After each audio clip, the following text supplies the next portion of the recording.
इसमें इसमें meiosis first तथा मियोसिस सेकंड, मियोसिस फर्स्ट तथा meiosis second, meiosis first, meiosis first तथा सेकंड, फर्स्ट तथा सेकंड दोनों दोनों सम्मिलित रहते हैं, दोनों सम्मिलित रहते हैं। फर्स्ट मियोसिस के बाद, फर्स्ट मियोसिस के बाद दो हैप्लॉइड, हैप्लॉइड द्वितीयक, दो हैप्लॉइड द्वितीयक स्पर्मेटोसाइट्स, स्पर्मेटोसाइट्स बन जाते हैं, स्पर्मेटोसाइट्स बन जाते हैं।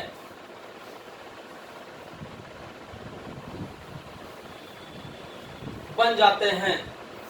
इसके बाद सेकंड, इसके बाद सेकंड मियोसिस होता है, जिससे सेकंड मियोसिस होता है जिससे चार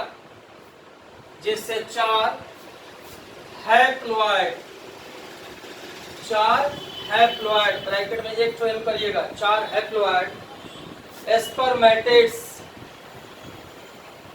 स्पर्मेटिड्स, चार स्पर्मेटिड्स बन जाते हैं, स्पर्मेटिड्स बन जाते हैं।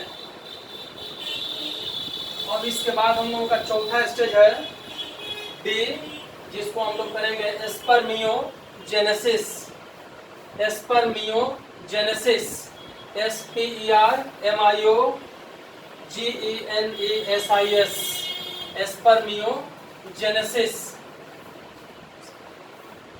स्पर्मियोजेनेसिस डी कर लीजिए।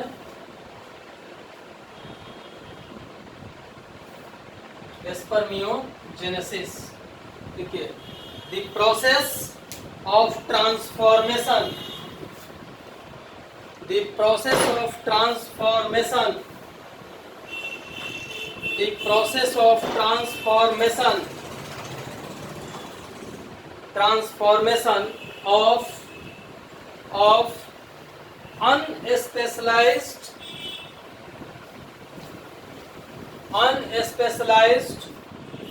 transformation of unspecialized spermatids,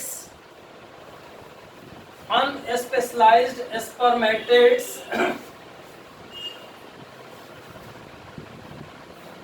into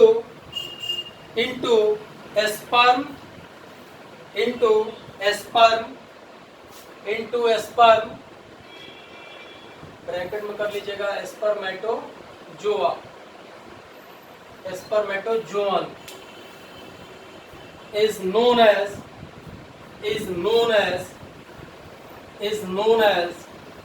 spermiogenesis, spermiogenesis।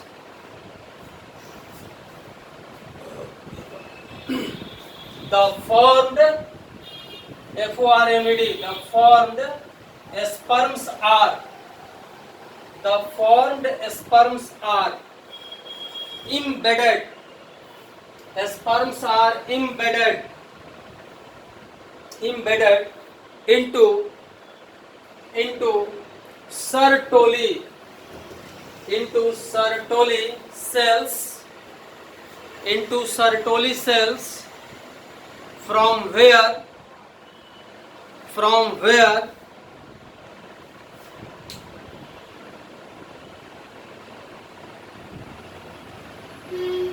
nutrition, from where nutrition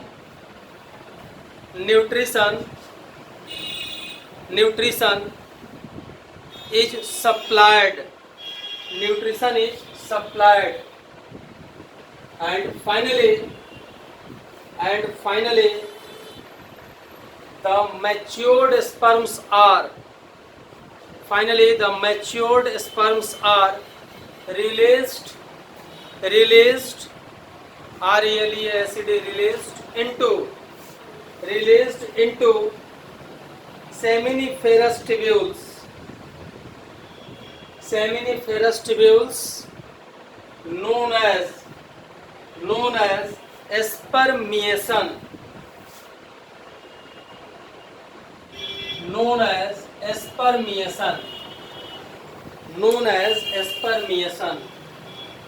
Hindi वाले बच्चे लिखिए, प्रोसेस हो गया डी, स्पर्मियोजेनेसिस।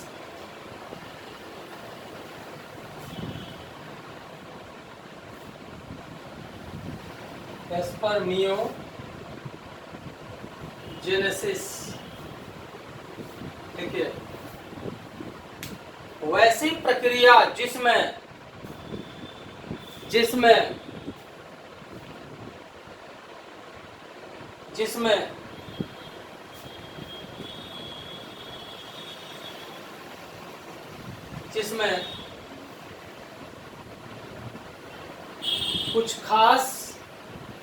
जिसमें कुछ खास स्पर्मेटिड्स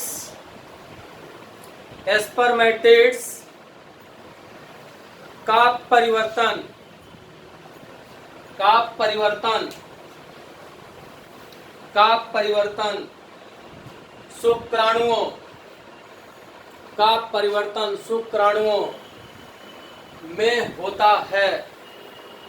शुक्राणुओं में होता है, तो इसे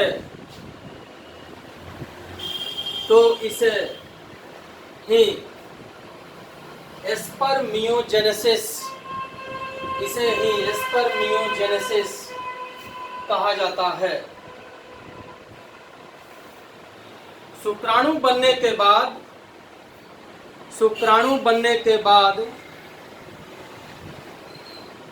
बाद ये सर्टोली कोशिकाओं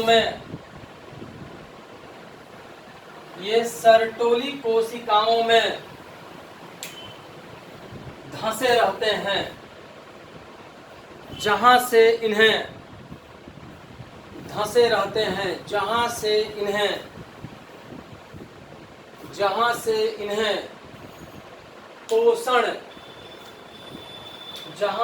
इन्हें पोषण प्राप्त होता है। अंत में शुक्राणु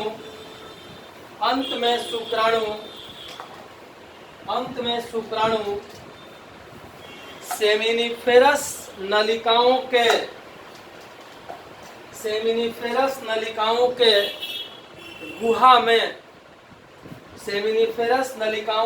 गुहा में आ जाते हैं। इस प्रक्रिया को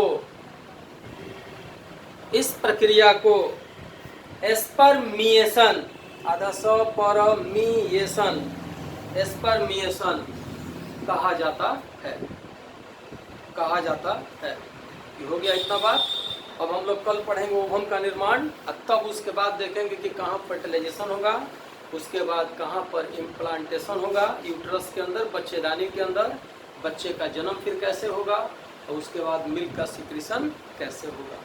आप इसके बाद फीमेल रिप्रोडक्टिव सिस्टम का फोटो बना लीजिएगा। थोड़ा सा हम लोगों को स्पर्म के स्ट्रक्चर का डिस्कशन हम लोग कल करेंगे। ये जो फोटो है इसका याद रखिएगा, 3.6 का आप लोग बना करके बैठिएगा। इसको मैं पहले बताऊंगा, तब जा करके ये बनाएंगे 3.7 वाला हम लोग पढ़ेंगे। ठीक है, जाइए पढ़िए आराम से, एक एक चीज़ को पाउज करके देखिएगा, रोक करके लिखिएगा, एकदम दोनों क्लियर समझ में आएगा। धन्यवाद।